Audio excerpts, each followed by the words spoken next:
What's up, LinkedIn? It's Brian Faith from Rapify. I'm back here for episode 4 of Take That for Data. Although I've taken off the Rapify hat for a moment to sport my beloved Buffalo Bills hat because football's back and there's a whole lot of viewership numbers and all sorts of stats, and football's just full of data now. It's like becoming like baseball where there's just numbers and things everywhere. And it's super exciting to talk about because it's kind of the perfect convergence of everything that I love. There's football involved. There's my hometown involved. There's data involved. There's marketing and advertising and research involved. So what I want to talk about in this episode is obviously I think it's important, but it's something that kind of gets lost a lot regardless of the data set. And that's comparing different data sets and looking at being able to take a number and compare it to a year over year number or a last week number or things that aren't necessarily apples to apples all the time, but they get compared as if they are. And then you end up with this really huge looking percentage or this really low looking percentage based on what you want it to say. And you see this a lot in the political polling and net reporting.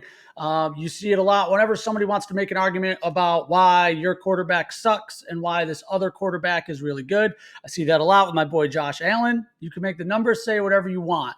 And that kind of sours people on some data sometimes. A lot of people will think, you know what? People are just spinning numbers at me. This is too much. I don't want to deal with it. So what I thought I'd highlight today is some really interesting numbers from Nielsen Media Research on the viewership and the ratings for the week 1 NFL games. Obviously, we're at home during the freaking pandemic, still going on.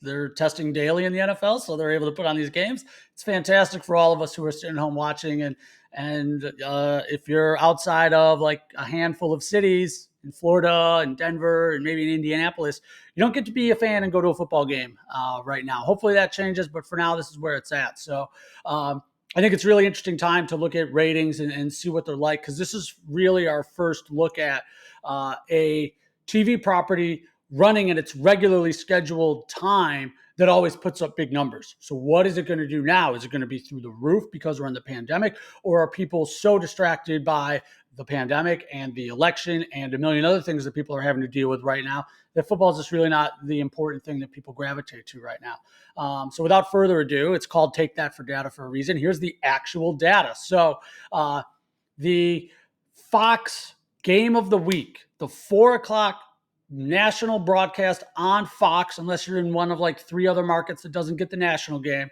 was up 7% from last season's game in the same slot. So almost 26 million viewers, up 7%. This year's was my nemesis and the Bills' nemesis, Tom Brady, with his new team taking on Drew Brees and the New Orleans Saints, 2 big-time household names, 2 quarterbacks that have been playing for the better part of 2 decades now, that have a lot of brand recognition and a lot of brand name power behind them. So that destroyed last year's viewing, and it was actually the most watched telecast of any time in 2020 since the Super Bowl, which we know the Super Bowl does blockbuster numbers. So that's how big the Bucs Saints late window game was on Fox. It was also the most watched NFL game since 2016. So what I like about the way these numbers are coming at it and the breakdown here, and what I'm adding to just regurgitating these numbers to you, is that they're comparing year over year numbers to the same game in the same time slot on the same network. They're not comparing it to like we'll see as the season goes on, comparing it to last week. So much of that is matchup dependent. So much of that is like what's happening in during any given week. So you don't want to look at too many data points that are too close together. You want to have these apples to apples comparisons, like same window, same time, and what did that look like? So then, interestingly enough, the NBC Sunday night primetime game, like the game of the week, America's game of the week, the Sunday night game that does huge numbers on NBC, the Dallas Cowboys, institutional team in America, versus the LA Rams, gigantic city in America with its up-and-coming team that's recently been to a Super Bowl that was opening their brand new stadium, was down.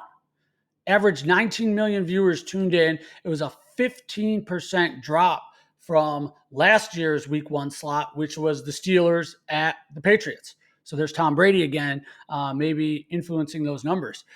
So clear to me, at least, that quarterbacks drive a lot of these numbers, and maybe not teams as much as we thought we would. I would have thought Rams Cowboys do big numbers, especially on Sunday night during the pandemic. But there's also an election going on. There's a lot of news. There's 60 Minutes. There's a lot of other things happening on Sunday nights besides the Cowboys-Rams game. Still, though, I'm surprised a 15% drop.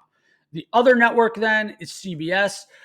So they also saw a slight dip, a drop of 12% for its regional single-header games. So they do the games all over the country, and that's like a big combination that they look at for those regional viewers all across. That was like the Bills-Jets game was on in Buffalo and New York, for example, right? And every sort of slot at 1 o'clock or in their late window is combined together, but a drop of 12%. With all that said, a drop of 12%, a drop of 15%, the Fox game of the week being up 7% and doing monster numbers. Week 1, NFL still completely destroyed and outperformed the rest of TV programming on Sunday. So if you are seeing troubling signs or people wondering what happened to NFL viewership or it's on the decline again, oh no.